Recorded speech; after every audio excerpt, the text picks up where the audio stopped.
ఈరోజు తెలంగాణ మంత్రివర్గ సమావేశం జరగనుంది. సచివాలయంలో మధ్యాహ్నం 2 గంటలకు ముఖ్యమంత్రి రేవంత్ రెడ్డి అధ్యక్షతన మంత్రివర్గ సభ్యులు సమావేశమవుతారు.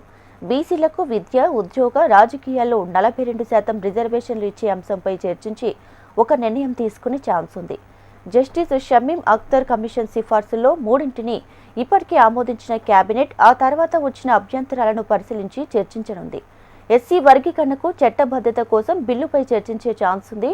బీసీ రిజర్వేషన్లు, ఎస్సీ వర్గీకరణపై ప్రత్యేక అసెంబ్లీ సమావేశాలు జరపాలా లేక బడ్జెట్ సెషన్లోనే బిల్లులు ప్రవేశపెట్టాలా అనే విషయంపై కేబినెట్లో స్పష్టత రానుంది. వీటితో పాటుగా ఇటీవల ముఖ్యమంత్రి హస్తినాలో ప్రధానితో సమావేశం, ఏపీతో నీటి వివాదంపై అనుసరించాల్సిన వ్యూహంపై కూడా చర్చకు వచ్చే అవకాశం ఉంది.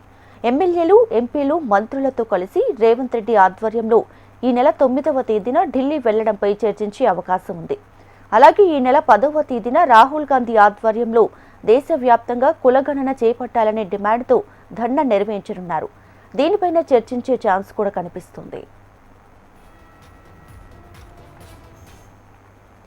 బడ్జెట్ సమావేశాల నిర్వహణ, ఆ సమావేశాల్లో ప్రవేశపెట్టాల్సిన బిల్లులపై ఈ భేటీలో చర్చించి ఆమోదించనున్నట్టు తెలిసింది.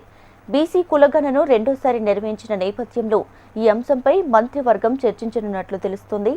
ఎస్సీ వర్గీకరణపై పలు వినతులు వచ్చిన నేపథ్యంలో దీనిపై కూడా చర్చించి విధానపరమైన కీలక నిర్ణయం తీసుకునే ఛాన్స్ ఉంది. అసెంబ్లీలో తీర్మానం చేసిన అంశాలను కేంద్ర ప్రభుత్వం దృష్టికి తీసుకువెళ్లి చట్టసభల్లో ఆమోదింపజేసే విధంగా ప్రయత్నించనున్నారు.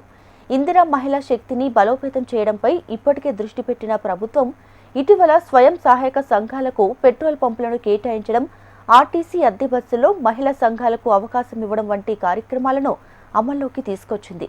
వీటితో పాటు మరికొన్ని కార్యక్రమాలను ఇందిరా మహిళా శక్తి ద్వారా అమలు చేయడంపై మంత్రివర్గం సమావేశంలో చర్చించనున్నట్టు తెలిసింది. యాదగిరిగుట్ట దేవస్థాన బోర్డుకి సంబంధించిన ఎండోమెంట్ సవరణ బిల్లును కూడా కేబినెట్లో చర్చించి ఆమోదించే అవకాశాలున్నట్లు సమాచారం.